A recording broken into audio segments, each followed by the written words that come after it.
May I have your attention? Please welcome back TechCrunch Managing Editor, Matt Burns. This has felt great, right? Being back in person, doing live pitches with live demos from around the world. I've had a great time. These people have had a great time because they work for me. And this is not that one, he's my boss. But everyone else, I hope you've had a great time this week. So far, we've seen 15 companies present their startup, and there's 5 more to go. Then tonight at 8 o'clock, we're going to announce the finalists. And those 5 finalists will pitch tomorrow to another round of judges for a bid to win $100,000 and the Disrupt Cup. But we have 5 more companies to get through, so let's do that right now. And we're going to meet our judges. We're bringing them out all at the same time right now. Okay, first one up, Peter Boyce. Peter Boyce II is the founder and managing partner at Stalation Capital, an early-stage venture capital firm headquartered in Brooklyn. Prior to this, Peter spent 8 years as a partner at General Catalyst, an $8 billion venture capital firm that invests in powerful, positive changes that endures. Next, we have Nicole Johnson. Nicole is a partner at Forerunner, and she pays close attention to entrepreneurs with unbridled and around-the-clock passion for whatever they're building. She originally joined the Forerunner team in late 2013 as an investment analyst and team member number 3. Next, we have Mariana Senko. Mariana is an early-stage venture capitalist and co-founder of Future Ventures. Her firm's early investments in SpaceX, Tesla, Neuralink, Planet, and Skype represent $800 billion of aggregate value creation. Next is Allison Rappaport-Stillman. Allison is the founding general partner at Serena Ventures, overseeing partner portfolio management and sourcing new investments. In addition to growing the reach and impact of the SV portfolio, Allison is the person founders turn to when they need pointed advice, detailed feedback, and tough love. Lastly, we have Pei Wu. Pei is a general partner at SOSV and CTO at IndieBio, where she is responsible for portfolio management and technical oversight. Pei has invested in high-risk solutions to intractable problems in both government and corporate contexts. Please give them a big round of applause.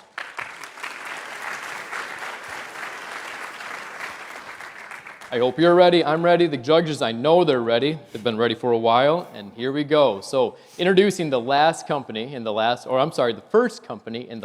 round. From Oakland, California, we have Entropic Materials. And presenting for Entropic is Aaron Hall, founder and CEO. Come on out, Aaron.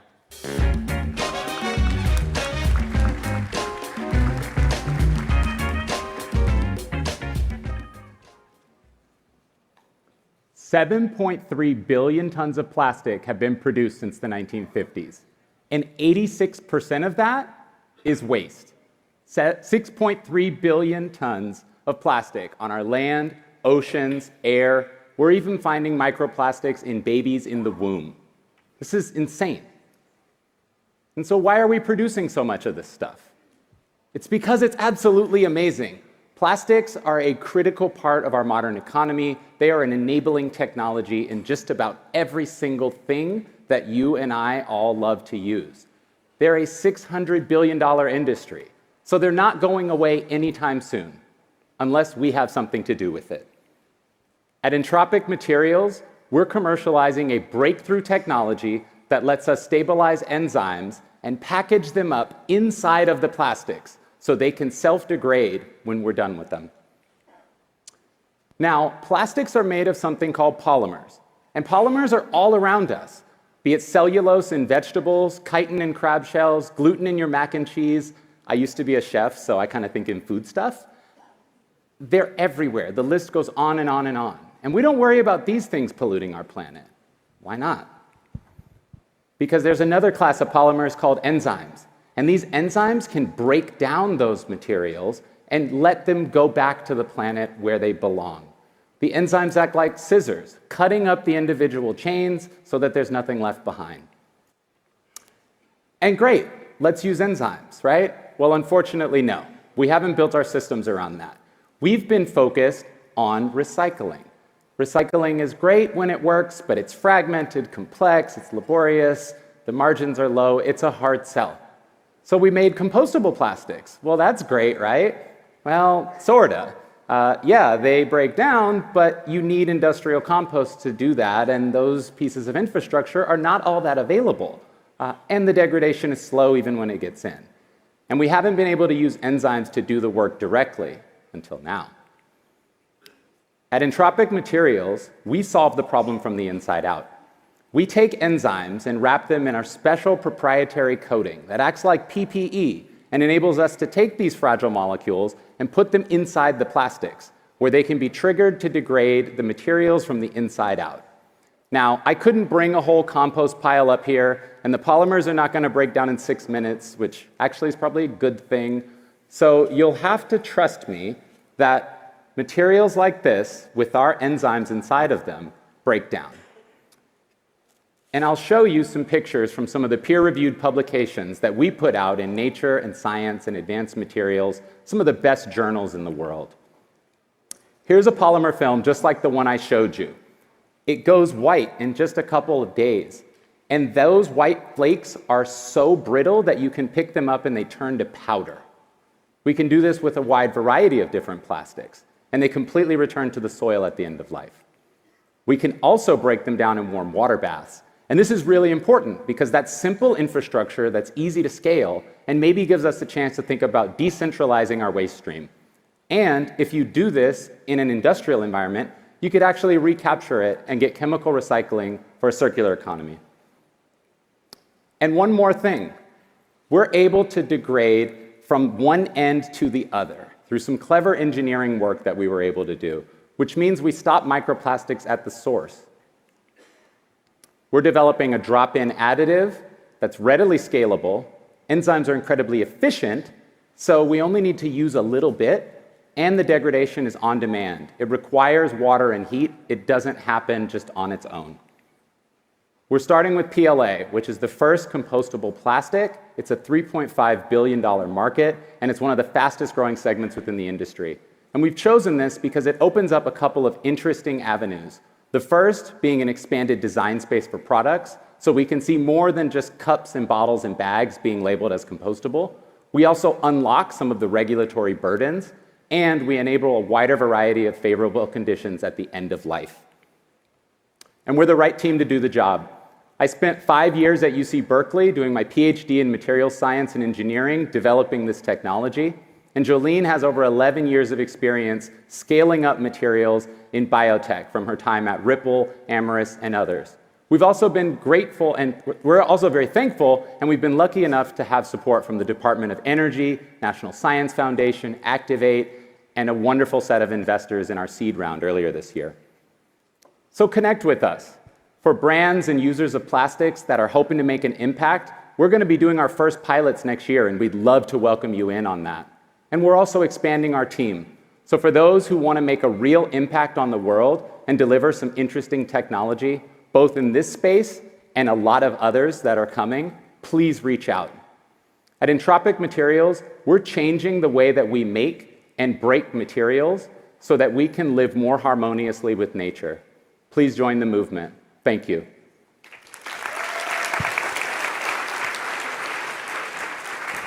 That was great, Aaron. Well done. Thank you. Mariana, let's start with you.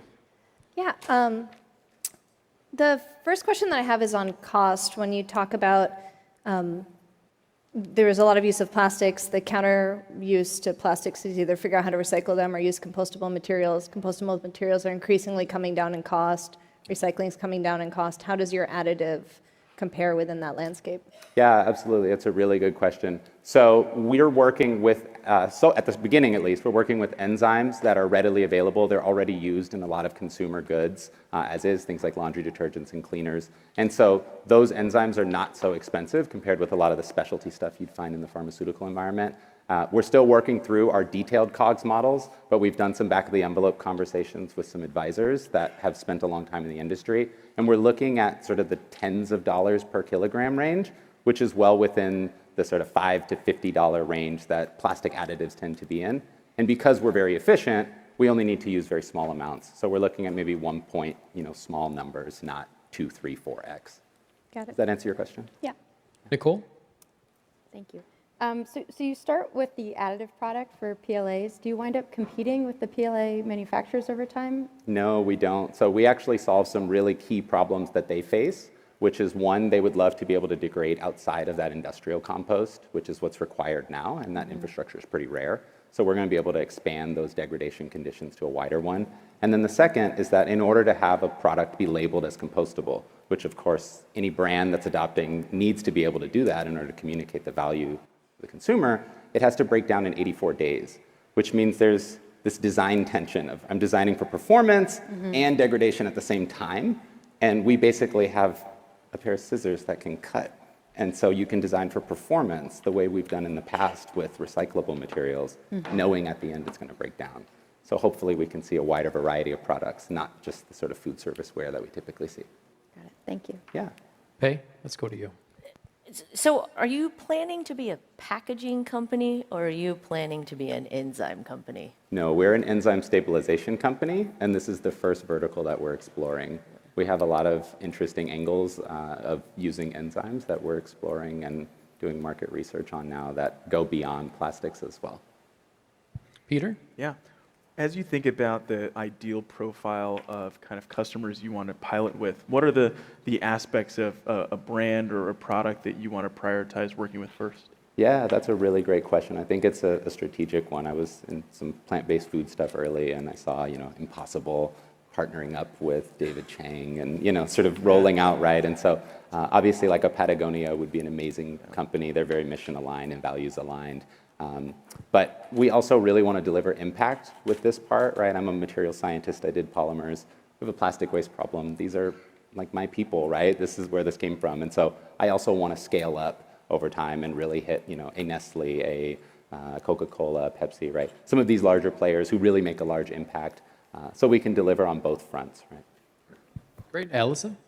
So how long does it actually take to degrade once you start the trigger? And then where do you see this happening? Is it still going to go through government compostable things, or are these companies supposed to have their own water vats, or what is kind of the after the product is in market, getting it back to the original state? Yep, that's a great question. So it depends on the conditions we're looking at and a little bit on the product design. But right now the standard's 84 days it has to hit. We've seen rapid degradation in 2 to 3 weeks in compost type environments. We've also seen degradation as fast as 36 hours in water bath. And so those are both opportunities that we can think about. In terms of where it goes, I think it's going to depend a little bit on the locale. So some places have compost, either industrial, formal compost, or more municipal or local community compost. So in those cases, we can look at that.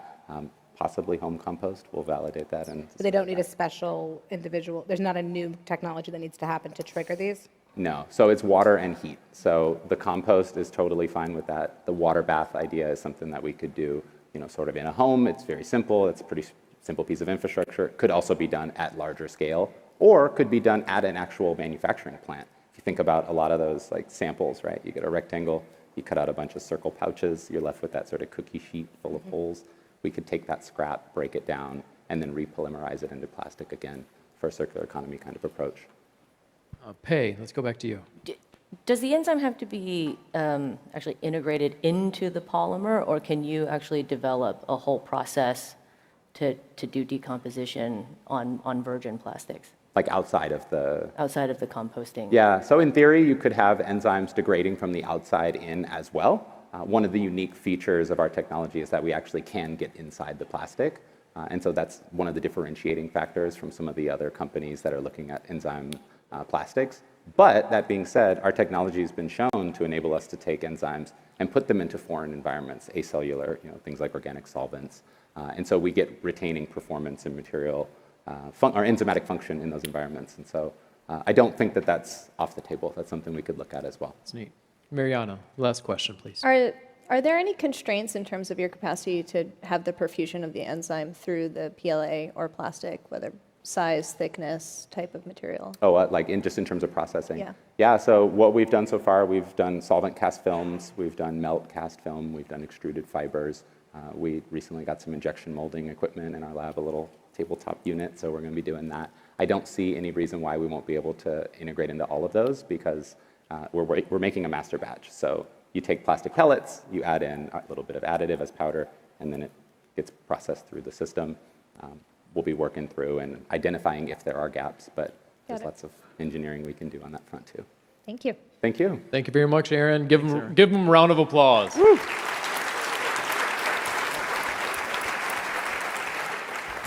He was so calm up here, no nerves at all. Really impressive. I liked it. Okay, next one. Coming from Singapore, we have Better Data. Presenting for Better Data is Kevin Yee, founder and CTO. Come on out, Kevin.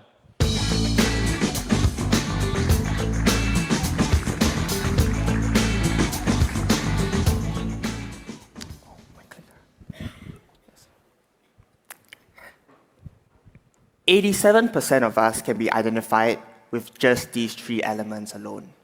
This is how vulnerable our data is today. To protect our privacy, regulators around the world have implemented privacy laws, resulting in $3 billion of fines in just the last 5 years. And this has caused data privacy to be the biggest challenge for companies to build AI software today. We have spoken to hundreds of data and AI teams located in AI startups, enterprises like banks and insurance, and governments, and they all face the same problem. It takes a long time to get access to data. Data is either locked away or they have to go through a long process, including privacy engineering, legal, and security. This slows down innovation a lot. So how can companies innovate on data while protecting their customers' privacy? Introducing Better Data, an AI synthetic data platform that allows you to innovate on data in days and not months. We convert private real data into 100% anonymized synthetic data that has the same properties as the real data. We introduce confidential computing, where you can compute on encrypted data, so companies don't have to trust us with data because we can't even see it. And lastly, data tokenization. Companies own their data fully, and we have tamper-proof locks for that as well. Move to demo, please. The very first step is to upload data into our data warehouse. Data is encrypted using a private key and then tokenized into a data token. That token belongs to the company, so only the company can read or download their customer data. The first step to producing synthetic data is to grant Better Data access to compute a synthetic data job on the customer data. But at no point in time does Better Data have access to read or download the dataset itself. And this process can take anywhere from a few minutes to a few hours, depending on the size of the dataset. But what's more interesting is how companies can collaborate on datasets together and understand more about their combined and common customers, all while the data remains encrypted for all parties involved. Let's imagine there's two banks looking to collaborate on their customers together. Bank 1 has the spending patterns of their customer, while Bank 2 has the balance of their customer. By putting these two data sets together, they have a more holistic understanding of their customer's financial profile and can better give investment plan decisions. So Bank 1 will submit a collaboration request to Bank 2, and Bank 2 will accept that collaboration request. And the encrypted data from both banks will go into the confidential computing environment, combined together, and a synthetic data will be produced and sent back to both banks. So now with the combined synthetic data, both banks have a better understanding of their customer and can serve them better. Every single synthetic data we produce comes with a quality assurance report. And this ensures that synthetic data can be used just like the real data for your analytics, for your machine learning. The table to the top shows models that is trained on real data, and the table below shows models that is trained on synthetic data. And we can see that the performances are very similar to each other. Move the slides, please. So now, companies are able to access data in days and not months, retain full ownership over their data, and safely collaborate with others, all while their customer data remains encrypted to all parties involved. We have a licensing and support business model, and we support on-premise, private, and public cloud. You can either use our APIs, integrate it directly into your data science pipelines, or the web interface, which I just showed earlier. We also have a community version coming up end of this year, so do sign up.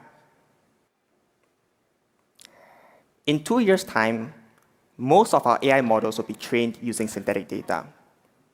We are in a fast-moving market with 160 million today, and it's going to be $1 billion in just 5 years. We currently have 5 pilots in production, including a Tier 1 bank and a Fortune 200 company. And we work very closely with regulators to ensure that our synthetic data is privacy safe to use. And our technology has been validated with 2 multi-year R&D grants with the National University of Singapore to start an AI lab.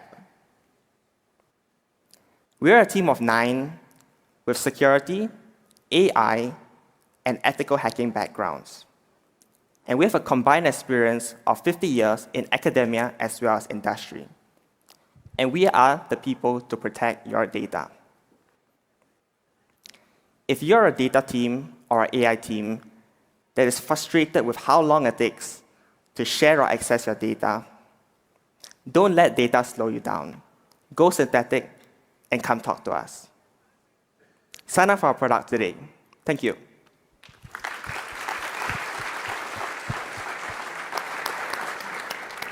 Pei, can we start with you? Sure.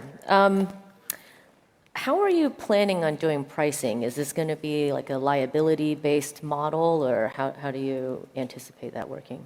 So at the start, it will be a licensing and support model. We will deploy our solution on the premise, and that's because when it comes to data, especially enterprises' customers' data, it tends to be the most sensitive. So we'll start with that first, build value, build trust, and once we do that, then we'll move them over to our cloud software that is more scalable.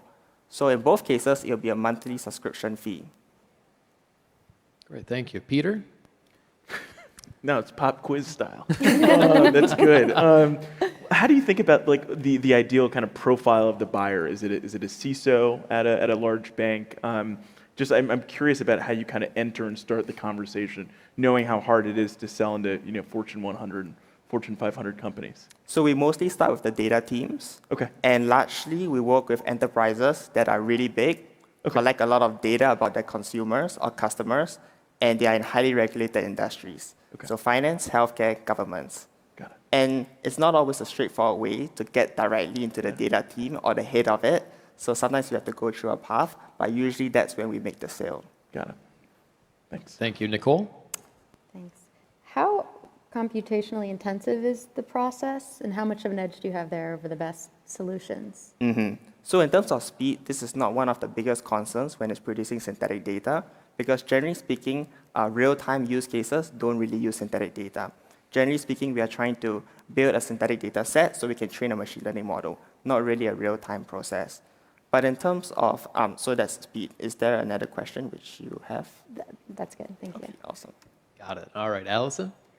How much is the need for this individual companies or the partnerships you were talking about? And then are you guys trying to broker those partnerships, or is that one of your main selling points? Because you talked a lot about that as an opportunity, so I'd love to hear more about that market. So synthetic data alone can already broker partnerships, even without having that confidential computing environment where companies can combine their data sets together. So some of the existing use cases that we have include evaluating external vendors. So companies, big companies, they evaluate about 500 to 1,000 vendors every year. And sharing data to third-party vendors is always a tricky process, but it's a necessary process to ensure that whatever they are buying works inside the company.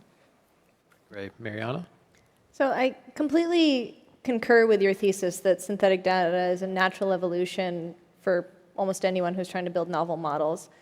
But a couple of other people have figured the same strategy. And so there's a few dozen companies out there today across different verticals who are endeavoring to create novel, interesting synthetic data sets. Why would a customer choose to work with better data over a potential other player? So with our 5 pilots, we realized that synthetic data cannot be used to just create generic synthetic data for all use cases. There needs to be a feedback loop between what the synthetic data is used for. And there's always downstream models that is trained on synthetic data. And when we create just a generic synthetic data, it doesn't work. That's why we have a feedback loop between our synthetic data engine as well as downstream machine learning models of our customers. So we work very closely with them to create this feedback loop where we create better and better synthetic data for their specific models. And we save these parameters, and that's what keeps us sticky as well. How do you not, sorry, can I ask another question? How do you not accidentally introduce bias by,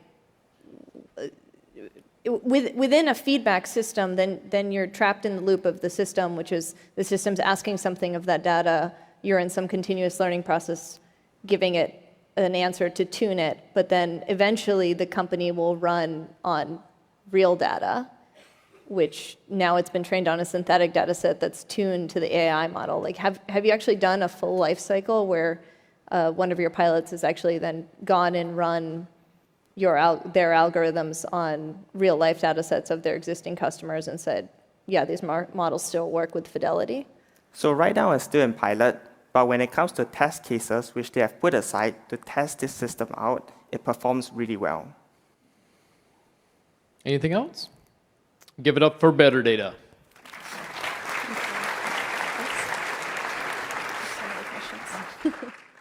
Next, from Cambridge, Massachusetts, we have Labby. Presenting for Labby is Julia Sommerden, founder and CEO, and Randall Chinook. Come on out.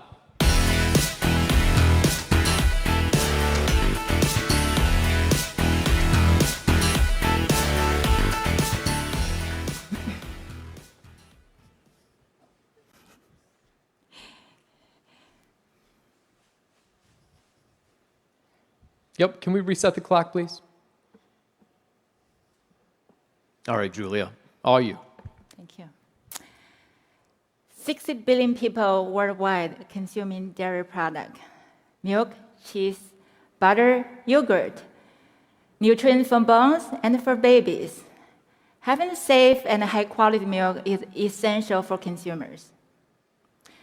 As you might expect, healthy cows produce high yields of good milk, while sick cows produce lower yields of low-quality milk. So how is raw milk tested for quality? So when I first worked on the farm 4 years ago, I was very surprised by how little technology was used in milk testing. Lab technicians drive everywhere, kind of like UPS truck drivers.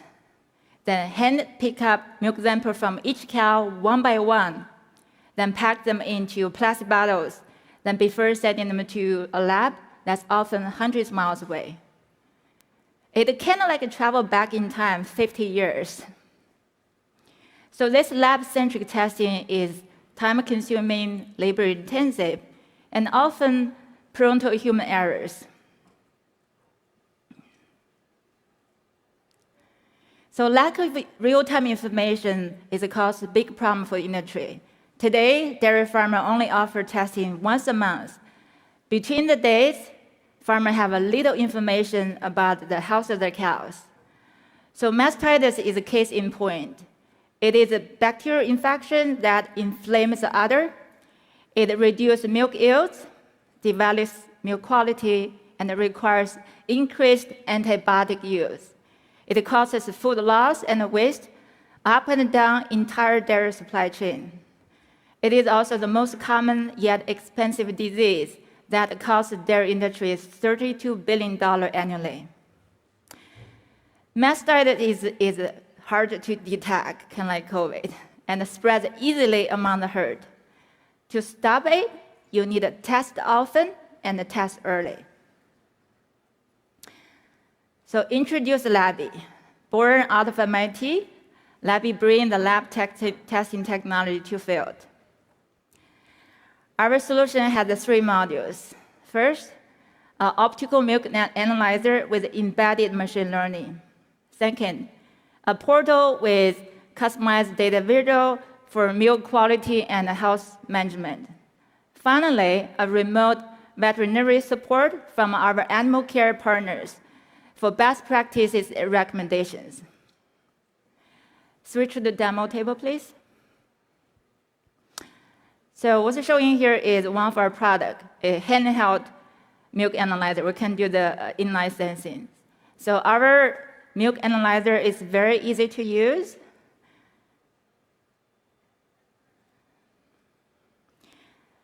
The hardware can capture the optical data from milk directly without any chemicals.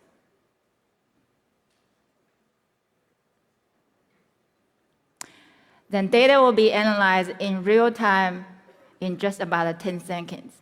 Produce critical milk quality information, including butter fat, protein, and a somatic cell count.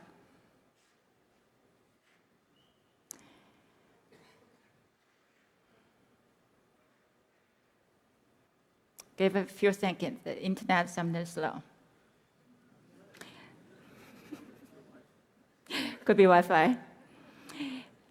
But the data will be available instantly on the smartphone or your desktop.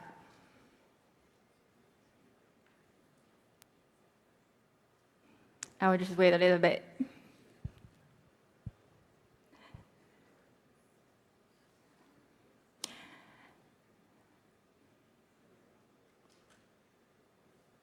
All right, I think we can see the same data on the back end. Let's switch to dashboard. Yeah. So dashboard is synchronized with the smartphone. Our dashboard provides milk quality information on both herd level and the individual cow level. With our daily, weekly, and monthly data, farmers now have reliable and continuous data to monitor the health of their herd.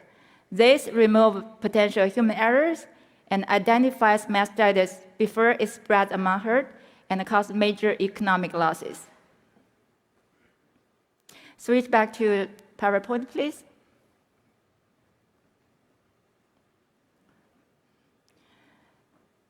So our solution,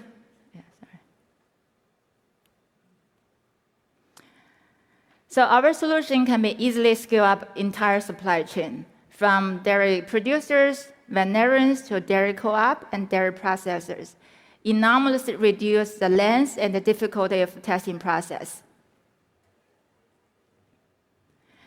Compared to traditional lab-based testing, our technology is reagent-free, low maintenance, and require no special training. The core of our technology is optical sensing with enhanced machine learning. This allows Labby to analyze light interactions within milk at molecular level. So today, our focus is milk testing for dairy, for animal mastitis. But our technology already demonstrated potentials for other game-changing applications, such as feed prediction, pathogen detection, and antibiotics residue detection. Milk produces abundance of milk data. By unlocking this critical data, we can power innovation across the entire supply chain. And we can redefine how animal health should be managed today and the future. By providing automatic testing and improving animal health and the profitability, we can really reshape the dairy industry. So join our journey. Thank you. Thank you very much. Well done, Julia. Thank you. Okay, Allison, let's start with you.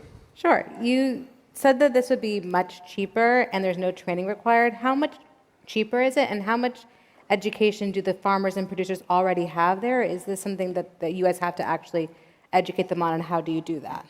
So cost is one thing, but today farmers don't really have the availability of technology on farm testing. So everything is tested to the lab. So the benefit is really combination for cost, testing speed, and accuracy. I always say that mobile instrument is never going to match accuracy of lab equipment, but is the testing speed, have daily data for every cow, that is provide significant value for the dairy industry. Great. Mariana? Well, one, I want to commend you for having the courage to do a live demo. It's never easy. dairy farmers are amazingly hard to sell to. And so I'm just curious, what has your experience been with them so far? Are you working with large farms, with small farms? And how do you expect this to kind of proliferate through the dairy market? So I think there's a myth about the farmer are not really open to innovation. So we have to see that dairy is a big battlefield for all kinds of technologies. So the latest technology we have to see everywhere on the farm. So we don't have to convince farmer to adopt technology. Really, what we can convince them how our technology can help them save the money, bring more revenue. And by working, we have a pilot customer set up, and we know that with the daily testing, now they can identify which cow has mastitis before the cow's milk, spread among the herd, because the milk from each cow and combined flow into the bulk tank, that flow into the supply chain. Once you go supply chain, you cannot stop it. Okay, Nicole? So I think I heard you had like a 6-month payback period for the investment for farmers. Yes. How challenging is it to make that sale? Are they used to making that type of investment? Yeah. How big is it? Do they need financing? Yeah. I'm trying to understand the magnitude of the purchase. So the best way is I can give example for a farm with a 2,000 cow. Today, actually, farmer get bigger and bigger in the U.S. So their annual revenue is between 10 to 12 millions. So our average investment for our technology between 100K to 150K. So the feedback we got from dairy industry is this is quite affordable. So average, they can get back the investment within 6 to 12 months. But for large dairy, we're looking to give our device away. Well, our business model has very similar to smartphone, one-time hardware plus monthly service fee. So by giving away our initial hardware, then really just charge monthly. And that's going to ease the initial adoption pay for the dairy farmers. Got it. Thank you. Thank you. Pay? Does your technology actually detect the onset of the mastitis before symptoms are present on Yes. the? So that's a good question. Mastitis have a subclinical case and a clinical case. So most difficult, like COVID, is in the subclinical, which is under 200K ml, there are no symptom, no color. So today, when the dairy farm normally couple hundred, couple thousand, now like used to 100, so really you don't have enough labor to monitor every cow. So that's one of our advantage, our technology. We can detect subclinical mastitis before they even demonstrate any symptoms. Okay, and sorry, just one quick follow-up on that. Do you have a sense of how many days before the onset of symptoms that you're catching it, and what is the value to the farmer then at that point in terms of loss prevention? Yeah, so most time we can detect fresh mastitis case, but the true value here is detect chronic case, right? So chronic case require daily data. If you want to reduce antibiotic use, which is really direct related to human health, right? For fresh cows, 50% of them, they can self-cure mastitis. But it is a chronic case that will require antibiotic use. That's where you want to identify them. And our technology provides a pattern recognition. So we can tell, based on machine learning, this cow is the most likely to develop into chronic. That's where we would give the data to dairy farmers. This cow, you want to treat them early, because early detection helps shorten the treatment cycle. That's its true value, right? So we provide the data. We don't say our diagnostic company, so we provide data-driven insights. So farmer can depend on use the data to make best a decision for their farm operation. Great. Peter for the last question. Yeah, are there geographic benefits? So if you have a density of farms in one region, being able to kind of facilitate earlier detection given geographic proximity? Yeah. So there are if I understand the question right, there are top 5 states in the U.S., Yeah. right? New York is one, so that's where our partners is. California is, believe it or not. Texas, Midwest. So U.S. also European. We also have a potential partner in Europe. So, but Europeans are very different. They tend to on the smaller side. So our focus is because we are based in Boston. We focus on Northeast, particularly New York State. Then we're going to gradually bring our technology to the Midwest, which is a huge dairy country, for example, Wisconsin, right? We also work from in California. California is a hot and dry. That's where mastitis is very easy to detect, develop sometimes. Yeah. Great, thank you. Thank you. Give it up for Labby.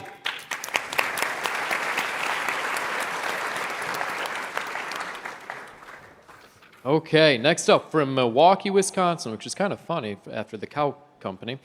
From Milwaukee, Wisconsin, we have Advanced Ionics. Presenting for Advanced Ionics is Chad Mason, founder and CEO. Come on out, Chad.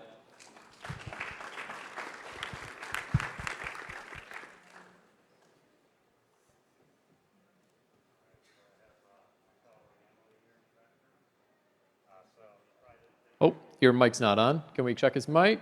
Give it another go. All right. There we are. Reset the Perfect. clock. So we have my colleague Emily here, just standing there. And I bet you didn't think you'd be talking about hydrogen today for your happy hour, but you will be.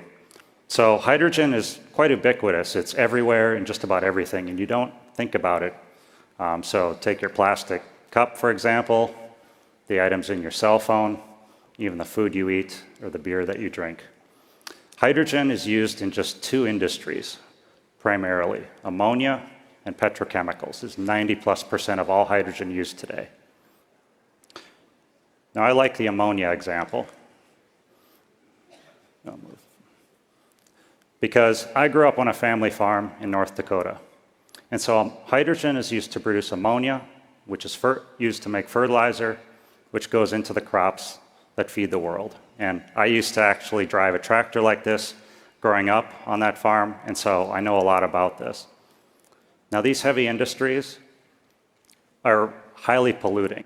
Over 30% of total emissions today is just from heavy industries like ammonia, cement, and steel. So in order to have a sustainable world, we need to decarbonize these heavy industries. So I wasn't sure if I should show this, but when I was a kid on the family farm, I really thought about this problem. And you could see here that I was a very irritable teenager when my mom forced me to take a photo. So thank you, Mom. So I got really interested in making clean hydrogen from devices called electrolyzers. And so you can see one here in this circle. And one of the key things about electrolyzers that you need to know is they use a lot of electricity. And so electricity use really limits electrolysis from scaling up today. Basically, the amount of electricity and the price of electricity you use is 73% of the total cost of electrolysis. So even if your electrolyzers are free and cost nothing, it still is quite insignificant. And so that's why Advanced Ionics was founded, to set the new industrial standard for clean hydrogen, specifically for heavy industry. And so our breakthrough electrolyzers reduce electricity requirements down to 35 kilowatt hours just to make a kilogram of hydrogen. And we do this with our amazing Symbiont technology, and it does what other electrolyzers can only dream of doing, eliminating the delicate membrane or brittle ceramics seen with everything else. And so this platform architecture is quite amazing because we have no rare materials and no toxic fluoropolymers. Everything's recyclable. We build our own materials and our own system all under one roof. So let's go to our friends in Milwaukee, Wisconsin, and we have Owen and James there who will take care of us. So on the lower left, you can see our test cell, which is a button cell, which is how we proved our breakthrough performance last year. And then amazingly, we've scaled that up 20x this spring and are validating that right now. Furthermore, we've scaled that up another 8x and are going to start validating that early next year. We also have a bipolar plate there, another key component. Now, all of this secret sauce goes together, and if we pan to the left and up, it goes inside of this insulated box up here. And so this is where the magic happens. Steam is converted to hydrogen and oxygen at the highest efficiencies possible. And then down below is the rest of the balance of plant, and that's what feeds the cell and keeps everything running happy. So move back from demo, please. Thanks, Owen. Thanks, James. All right, so this system is designed to have that synergy with heavy industry. And so we're the only technology that's designed to run at intermediate temperatures, the same ones as these industrial processes we're seeking to decarbonize. So it's quite simple, really. Using more heat lowers electricity use. And so we have amazing traction with partners that we're working with right now to take that stepping stone approach to proving the technology and getting into market, starting with chemicals, and then next to energy services, and further, my favorite one, ammonia, and then beyond. And we have customers already asking us for systems even in 26 and 27. So we're ready to start building out our sales pipeline even at an early stage. And so for commercialization, I mentioned the demonstrations in 23 and 24, and then early commercial units in 25, and then bigger units are going to be deployed starting in 26 and 27 for that massive impact that we seek to have. So by the end of 2030, we're going to have over $2 billion in cumulative sales booked, and more importantly, abating over 10 gigatons per year of emissions by the year 2050, just with our technology alone. And so we're going to have this amazing future where dirty fossil hydrogen has been replaced with clean hydrogen from advanced Ionics electrolyzers. And that dream I had as a kid of clean hydrogen, making clean ammonia for farms such as my family's will finally be realized. And so come build this future with us. We have an amazing team with great background in heavy industry and also amazing military background that a few of our individuals have. So come join us, be part of massive industrial decarbonization. So thank you. Bad clicker. Thank you, Chad. And I'm pretty sure everyone out here has those embarrassing photos building things. You're not alone. It was a little tough for her to find that, so. I'm glad she did. Yeah. All right, Peter, let's start with you. For sure. Love the personal experience and the connection you have. Maybe tell us a little bit about, so you outline a super ambitious goal, 2 billion, by 2030. Yeah. We'd love to see you accomplish that plan. Yeah. What are the technology risks of kind of continuing to scale up that you need to advance through over the next year to approach commercialization? Like, what are the technology risks that may slow you down? It's not so much technology risk, it's a matter of putting stacks and testing them and getting those hours. Okay. A lot of customers think of the 1,000 hour mark as the baseline for what they want to see to move forward. Okay. And so everybody's telling us, like, okay, get a stack, run it 1,000 hours, and then let's move forward. But what's really fortunate, and often with many startups, there's this chicken and egg problem of getting early partners and proving it out. We've been very lucky to have some really amazing early stage partners that are willing to take a risk and work with us, even without significant hours yet. Got it. Great. And Nicole. Thanks for being vulnerable with the photo. To piggyback on Peter's question, what are the exogenous factors that might impact that rollout plan? Can you clarify a little bit? Oh, like not you being able to execute the build internally, but rather like what are the industry tailwinds or potential challenges you might face? Yeah, hydrogen is in a little bit of a bubble right now, and I think we're learning more as a group. And folks like myself, it's our job to talk about what are the important uses of hydrogen and not the bad uses of hydrogen. And so important uses are decarbonizing these dirty things where hydrogen is already used today. Ammonia, chemicals, and steel is up and coming. So that's very important.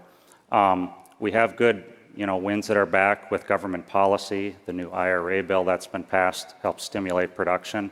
We need to continue to have more good government policy, especially to stimulate the demand side adoption of clean hydrogen, not just the production side. And furthermore, we need to just keep deploying as fast as possible. We really ride on the coattails of the solar and wind industries and other clean energy industries. So if they're unable to deploy fast enough, it affects everybody that wants to electrify everything. Yeah. So. Thank you. Mariana? Well, I'm, for one, delighted to see a novel electrolysis technology. Although I think there's a piece that I didn't quite follow. Can you walk me through the process of heat use and waste heat and how that may or may not limit your overall deployment capabilities? Yeah, you can never defy the laws of thermodynamics. Yeah. And so the most important way to make clean hydrogen is just use water vapor or steam. And so all of these industrial processes today, ammonia and all these chemical processes are very hot. They're very exothermic. Often that industrial user is just dumping that heat into a cooling pond or wasting it. And so we take that heat, we make steam with it, and that lowers your electricity use. And that's the number one thing you can do. You don't need fancy catalysts. You don't need new membranes. You don't need to get too crazy with it. You just need to do what thermodynamics tells you to do. That was a good answer. Allison. So obviously we talked about the energy savings, but what is the cost of this, implementing the new system? And are there, other than government incentives, what is stopping people from wanting to do this? And how do you sell it to them? Yeah. So we had a really good message even before the IRA bill passed is, once you get to, say, $20 per megawatt hour electricity, which is available in many places in the world today, you can basically already get that below $1 per kilogram hydrogen if our technology was already at scale and in the market. For example, with the IRA bill now, you have a $3 per kilogram subsidy. So in fact, you could actually be producing hydrogen for like negative $2 even. So it's really attractive, but I just want to make sure everyone's very clear. We're stimulating the production side, from government policy. There does need to be additional policy, and I think Europe is still in the lead with this on stimulating the demand side to ensure that industrial consumers are using clean hydrogen. Great. Pei with the last question. Can you actually walk me through your numbers again? Because I was scribbling some numbers while you were talking, and I got to $10 per kilo for what I thought I saw on the slides. Mm-hmm. So help me see how you got to the negative, well, not the dollar per kilo. Yeah, so OpEx really dominates. So I'll use the $20 a megawatt hour, or you could say 2 cents per kilowatt hour electricity example. Multiply that by 35. So that's 70 cents per kilogram just in OpEx. And then basically your CapEx and your O&M and some of those other things are pretty minor, 15 cents per kilogram when it's kind of scaled up, basically. Okay, so you're assuming 2 cents per kilowatt hour on renewables? Yeah, and when you run the techno-economics, you can pick your favorite numbers, and it varies worldwide massively. So anytime I have a conversation with someone about it, I'm like, okay, pick your geography first. Where do we want to talk about? What are the incentives in that location? Then let's break down what are your costs for hydrogen. So it's actually quite fascinating.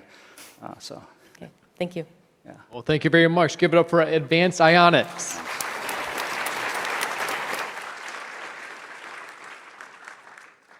Okay, and on to the last company for the battlefield for 2022. We have from Boulder, Colorado, we have Kion Space. Presenting for Kion Space is Araz Faizi and Greg Ruda. Come on out, guys.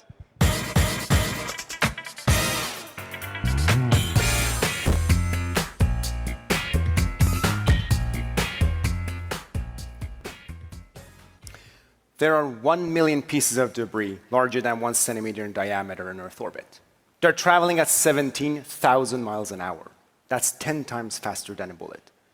At those speeds, a small fragment size of a penny can destroy a multi-million-dollar satellite. Not only ending that mission, but they create new debris that, of course, threatens other satellites. In a chain reaction known as Kessler syndrome, if it happens, it can destroy an entire orbital regime, and it can make it unusable for generations to come. Our lives are governed by satellites. Close your eyes and imagine one day when GPS doesn't work. And that's just a simple example. What if I told you 95% of the carrying capacity of low Earth orbit is already taken up by space junk? But we're just getting started. Since the 1960s, we have launched about 10,000 satellites to Earth orbit. In the next decade alone, we're launching 10 times that. So what's happening is the processes that satellite operators have traditionally used to avoid collisions are falling apart because they're manual and they're prone to human error and delays. Which is why we've developed Pathfinder, an autonomous satellite collision avoidance solution that reduces the response time to potential collision events by more than 90%. Let me show you how. Let's switch to the demo. Meet Jim. Jim is a traditional satellite operator who doesn't believe in Pathfinder, so he has to watch his mailbox like a hawk. He gets hundreds of emails a day, and if he misses one of those needles in that haystack, it's going to be a bad day for all of us. So when he gets that scary email, he has to frantically look for data, download it from different data sources, put them through processes that he has generated, the scripts that he has written to analyze, create courses of action, then run them against other plans that his colleagues have, iterate, iterate, and iterate. It is slow, it is kind of ridiculous, and it's borderline irresponsible. Now meet Greg. Greg is a Pathfinder user. What Greg does is he gets a notification from Pathfinder saying that one of your satellites is in trouble. So he logs on to Pathfinder, and he notices that one of his favorite satellites is going to have a collision with another satellite. And one more tab, right? There you go. And he notices that it's going to happen in 3 days, and the probability of collision is pretty high. It's 5 in 10,000. That's pretty high. So he can look at the visualization that we've created from the moment of closest approach. He looks at it, it looks bad. Then he can go and look at the history of the event. He notices that Kion has been tracking this event for a while. And the reason that he's getting a warning now is because the risk has increased over a threshold that he's comfortable. So he's going to go look at some of the maneuver options that we've generated for him. And then he's going to choose one that fits his model. So he's going to look at the option and pick one that is bringing the risk to a tolerable level, in this case, 1E-9. That's pretty good. And he picks that. Now, Pathfinder provides him with a pre-post analysis of this maneuver. What's going to happen if I perform this maneuver?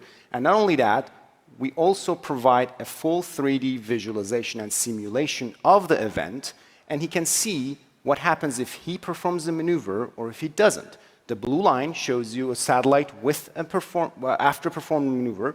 The red line is if he doesn't. He likes it, and he sends it to the satellite, and he's done. That took him about 60 seconds. What you didn't see, though, massive amounts of data, from solar radiation pressure to onboard GPS data to radar data, ingested in near real time, fed into models that we have developed that predict the trajectories of objects in space, fed into optimization models that ingest and consume every constraint a satellite operator has to produce optimal plans that not only minimize the risk, but also extend the satellite life by minimizing fuel usage. All of that in a few minutes. I call that magic, and it's only possible thanks to our team. Let's go back to the presentation. I'm a second-time founder. My co-founder, Siamak, has a PhD in aerospace engineering. He has done this for over 10 years manually for NASA, JPL, and commercial missions. Our team has combined over 100 years of experience in the domain. We are only 3 years old, but we're currently providing service to more than 500 satellites across 15 commercial customers. We have been awarded multiple contracts from agencies such as Air Force, Space Force, and NASA. We're really excited here at Disrupt to announce our second commercial product, Gamut. Gamut ensures safety of flight for launch vehicle and the onboard payload. As you can see, day in and day out, we're building technologies that are making spaceflight safer. So if you're excited about space, if you want to make a difference, we will be growing our team soon. So please consider joining us. Go to kion.space/TechCrunch to sign up. If you're an investor or if you're with media, and if you want to learn more about the problem that we're solving and how we're solving it, we're downstairs at the exhibit area, so come talk to us. Or you can go to our website and schedule a meeting with us.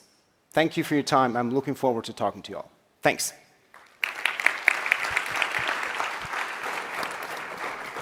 Can we take a second and acknowledge your T-shirts, because they're fantastic. I just thought you should know that. Thank you. Okay, Nicole, let's start with you. Thanks. Curious to hear a little bit about the sales cycle. Who are you selling to? Are you able to pilot? What's the event that drives conversion? How long does it take end to end? Yeah, so we sell directly to satellite operators today. So if you're a commercial satellite operator or if you're a government satellite operator, you are our customer. And we directly outreach to them, and we generally, once we tell them the story, it resonates with them because they feel it on a daily basis. And then we generally are able to provide them with a demo environment to test, and it's relatively quick once they see the value. Great. Allison? Sure. I'd love to learn a little bit more about how big of a problem this is. You said about 97% of the orbit, I think, or 90% was taken up. How often are these collisions happening, and what is the cost of one of these versus the cost of your system for monitoring? I'm glad you're looking at it from a cost perspective. The ideal number of collisions is 0, because we've had a few of them in the past, and every single one of them generate thousands of pieces of debris. So the idea is that we don't want any collisions to happen. Some of these major operators perform an order of hundreds of maneuvers a week just to keep their constellations safe. So you have the cost of the fuel that you use, and if a collision happens, obviously the cost can be tremendous. Not only broader cost to the orbital environment, but also the cost of the satellite that's lost or other assets. Great. Mariana? What, if any, proprietary input data sets do you guys use to determine what is out there? Do you have phased array antenna to determine? Really, it's a two-part question, which is one, what is the smallest piece of debris that you can track? And do you have any proprietary means for looking across the entire data set? Great question. So today, we are a software company, and we use data that comes from different data sources. One of them is High Accuracy Catalog, HAC for short.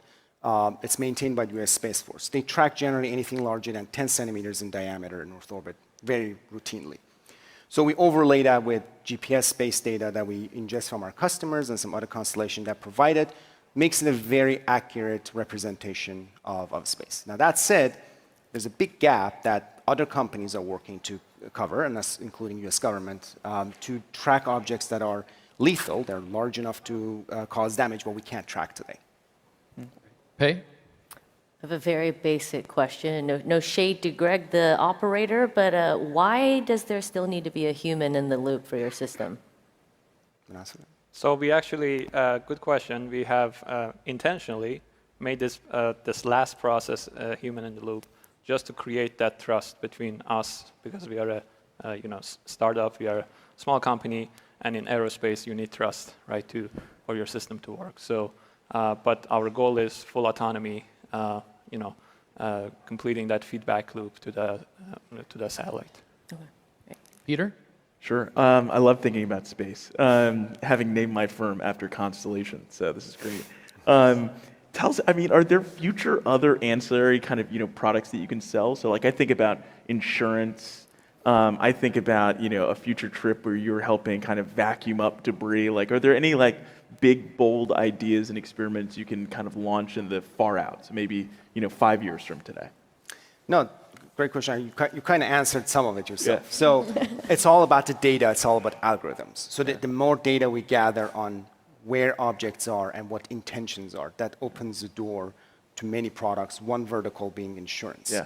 The other adjacent vertical to that is financial markets, because they want to understand the risk of their investment. Yeah. And the list goes on. And that's on the data side. On the algorithm side, we just announced a new project with one of our with US Space Force, where we are providing safe rendezvous and proximity operation algorithms. So yes, there's a lot of opportunities that they will present themselves.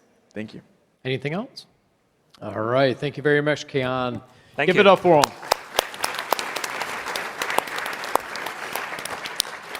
And while you're still there, give it one more time for all the judges. Thank you so much.